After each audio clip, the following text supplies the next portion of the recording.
ছোটবেলায় মা বকা দিয়ে উচ্ছে খাওয়াতো, আর এখন বড়বেলায় যখন নিজে উচ্ছে বানাই তখন হরেক রকম উচ্ছের রেসিপি বানাতেই থাকি। এটা একটা নিরামিষ উচ্ছের রেসিপি, এখন উচ্ছে খেতে যে কি ভালো লাগে কি যে বলবো। তোমাদের কার কার এরকম হয়েছে ছোটবেলায় খেতে ভালো লাগে না কোনো একটা সবজি, আর বড়বেলায় খুবই টেস্ট লাগে সেটা খেতে? হরেক রকম স্টাইলে সেইটাই বানাতে থাকো শুধু। এখানে আমি একটুখানি বিউলির ডালের বড়ি ছিল, সেইগুলো ভেজে তুলে রাখলাম। এরপরে সর্ষের তেলের মধ্যে দিয়ে দিলাম একটা লঙ্কা ফাটিয়ে, শুকনো লঙ্কা, আর দিয়ে দিলাম একটু পাঁচ ফোড়ন।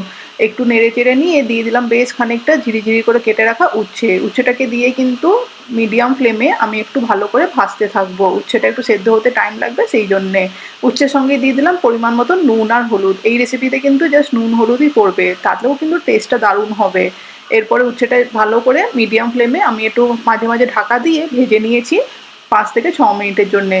মোটামুটি ভাজা হয়ে আসতে দিয়ে দিলাম এখানে কেটে রাখা লম্বা করে আলু আর গাজর। আলু গাজরটাকেও মিনিট দুয়েকের জন্য ভেজে নেব, কাঁচা ভাবটা যতক্ষণ না চলে যায়। সবকিছু যখন ভাজা মোটামুটি হয়ে এসছে দিয়ে দিলাম বেগুনটা সবার লাস্টে।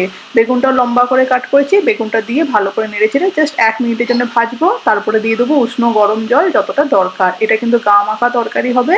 উষ্ণ গরম জল দিয়ে ঢাকা দিয়ে দেবো মিনিট 5 এর জন্য, যতক্ষণ না সমস্ত সবজি আমাদের ভালো করে সেদ্ধ হয়ে যাচ্ছে। সবজি 10 মিনিট পরে ঢাকনা খুলে দেখছি সবজি সেদ্ধ হয়ে গেছে। আলুগুলোকে একটু এরকম খুন্তির সাহায্যে স্ম্যাশ করে দিলাম, একটু যাতে ঘন হয়ে যায় তরকারিটা। আর উপর থেকে ভাজা বড়িগুলো এরকম করে গ্রাইন্ড করে হাতের সাহায্যে দিয়ে দিলাম। হেভি টেস্ট হয় গরম গরম ভাতের সঙ্গে, যে কোনো দিনই নিরামিষ দিনেও বানিয়ে এটা খেতে পারো। অবশ্যই ট্রাই করে আমাকে জানিও কেমন লাগলো উচ্ছের এই তরকারিটা। যদি ভালো লেগে থাকে লাইক শেয়ার সাবস্ক্রাইব, আর ফ্রেন্ডস ফ্যামিলিকে শেয়ার করতে ভুলবেন না। Thank you.